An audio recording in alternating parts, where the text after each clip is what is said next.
Katara, Saudarābija un AAE pārtraukušas aizsardzību un gatavojas uzbrukumam. Pirms 4 dienām to neviens neparedzēja, bet tagad visi 3 gatavojas uzbrukt tieši Irānai. Pakistāna izteica brīdinājumu, kas varētu pārvērst šo karu kodolkarā. Sākums bija Irānas lielā kļūda aprēķinos. Viņi atriebās Persijas līču valstīm, kuras nebija saistītas ar uzbrukumiem Irānai. Viens uzbrukums notika Kataras dzīvojamajā rajonā. Paskatieties!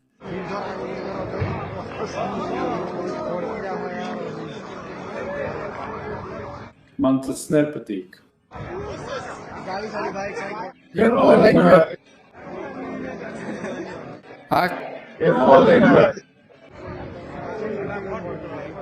Neskaties!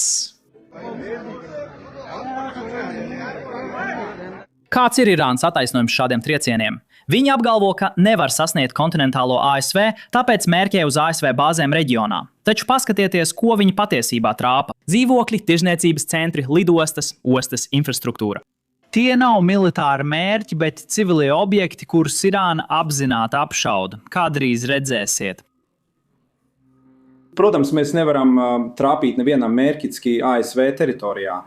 Tāpēc mums ir jātiek galā ar viņu bāzēm reģionā un ar objektiem vai iekārtām, kuras viņi izmanto reģiona valstīs.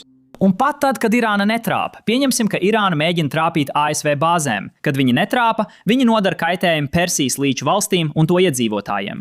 Kad Persijas līču valstis notriec Irānas dronus, atlūzas krīt uz viņu iedzīvotājiem. Irānas aizsardzība saka: dusmojieties uz Ameriku, nevis uz mums. ASV sāk šo karu. Mēs neuzbrukam brāļiem. Persijas līcī. Mēs neuzbrukam kaimiņiem, bet gan amerikāņu mērķiem. Un tas ir acīm redzami. Jūs zināt, amerikāņi, Savienoto valstu militārie spēki mērķē uz mums, uzbruk mums. Bet, diemžēl, Irānai šis arguments katastrofāli atspēlējas pret viņiem pašiem. Bet pirms mēs to aplūkojam, galvenais jautājums ir, kāpēc Irāna vispār to dara? Kāpēc Irāna uzbruk tādām valstīm kā Omāna, valstī, kas ir bijusi ļoti izpalīdzīga Irānas režīmam? Vai arī kāpēc Irāna uzbruk Kiprai, kurai ar šo karu nav nekāda sakara? Atbilde kļuva zināma un visu izskaidro. Saskaņā ar Financial Times visu šo stratēģiju izstrādāja pats Ajatolla Hamenejs uzreiz pēc 12 dienu kara, kad Irāna cieta graujošu sakāvi. Plāns bija, ja sāksies jauns karš, visiem tuvajos austrumos būs jāsajūt sāpes. Uzbrukt enerģētikas objektiem, dzīvokļiem, lidostām, traucēt gaisa satiksmi, mērķēt uz visu. Mērķis bija pastiprināt karu, līdz ASV izmaksas kļūst pārlieku lielas turpināšanai. Režīmam pietuvināta persona Financial Times norāda, ka plāns netiks apturēts un turpināsies, turklāt situācija tikai sāsināsies. Šim plānam ir reliģisks aspekts. To izdomāja Hamenejs, kurš tagad ir miris. Daudziem ideologiem Hamenejs bija reliģiska autoritāte, un viņi ievēro viņa plānu kā cieņas zīmi. Viņi turpinās ievērot viņa vēlmes, kamēr vien varēs. Tāpēc pat ja plāns tagad darbojas, viņi to neuzskata par neveiksmi. Viņi to uzskata par augstākā līdera pēdējā rīkojuma izpildi, un Irānas vadība šo plānu nevar viegli apturēt, pat ja vēlētos. 12 dienu kara laikā Izraela dažu stundu laikā iznīcināja Irānas augstāko vadību, tāpēc Irānas atbildes triecienu aizkavēja par 2 dienām, jo rīkojumi nāca no augšas. Irāna šoreiz bija gatava. Militārās vienības darbojas patstāvīgi un seko Ajatollas Hameneja iepriekš sagatavotām instrukcijām. Vadības rīkojumi vairs nav vajadzīgi, jo tās nav. To Al Jazeera intervijā apstiprināja ārlietu ministrs. Irānas revolucionārās gvardas un citu militāro vienību mazajām daļām ir pilnīga rīcības brīvība pašām īstenot atriebību. Irāna nebija paredzējusi, ka šī stratēģija ne tikai spiedīs ASV piekāpties, bet arī mudinās reģionu iesaistīties karā pret Irānu. Paklausieties! Bijušais ģenerālis Deivids Petraeus skaidro kļūdaino aprēķinu. Manuprāt, ir skaidrs, ka Irāna ir pieņēmusi lēmumu ne tikai vērsties pret ASV bāzēm un Izraēlas mērķiem, bet arī vērsties pret Persijas līča sadarbības padomes valstīm un citām reģionu valstīm. pat ja tās neļauj mums izmantot savas bāzes šīm operācijām. Un atklāt sakot, es domāju, ka tā ir liela Irānas kļūda, jo ar savu rīcību viņi ir iesaistījuši šajā konfliktā citas valstis.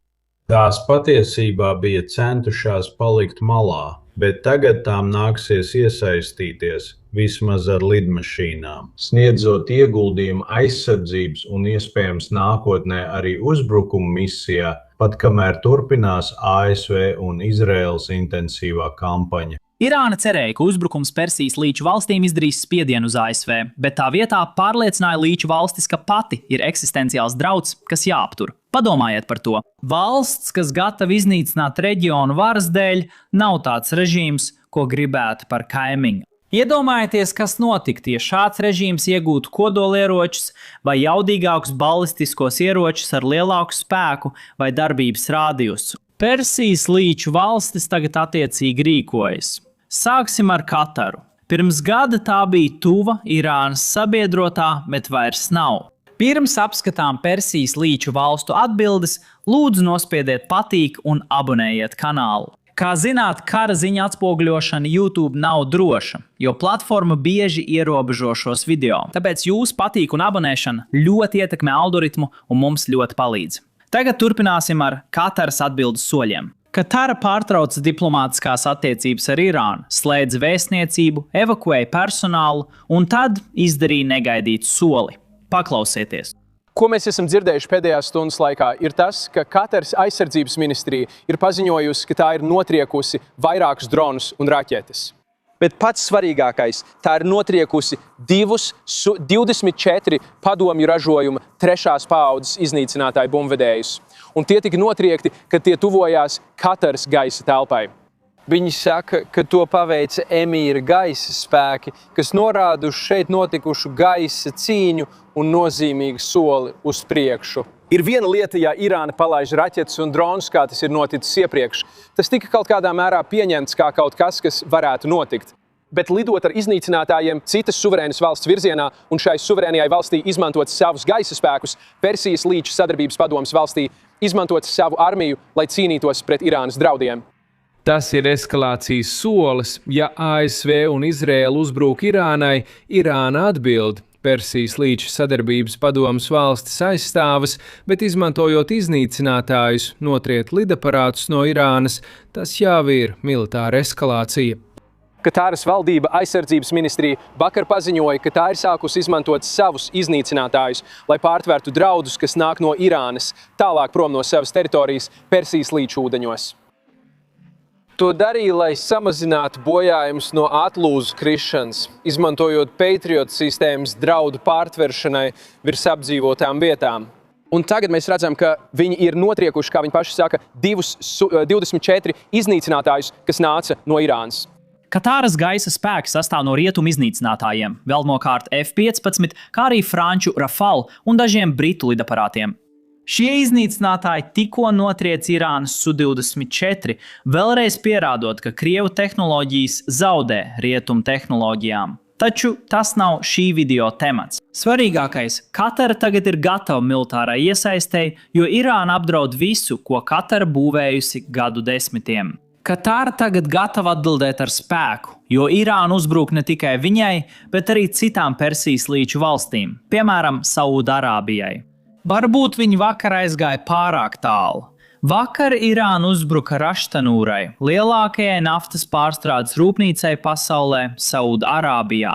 7% no pasaules naftas piegādes katru dienu iziet caur šo rūpnīcu. Pati rūpnīca netika trāpīta, taču drona atlūzas, kas bija vērstas uz rūpnīcu, izraisīja lielu ugunsgrēku. Saūdarābija šī riska dēļ slēgusi pasaulē lielāko rūpnīcu, apturot visas darbības Irānas uzbrukuma dēļ. Saūdarābija vairs neplāno tikai aizsargāties, jo Irāna apdraud tās ekonomisko dzīvības āderi.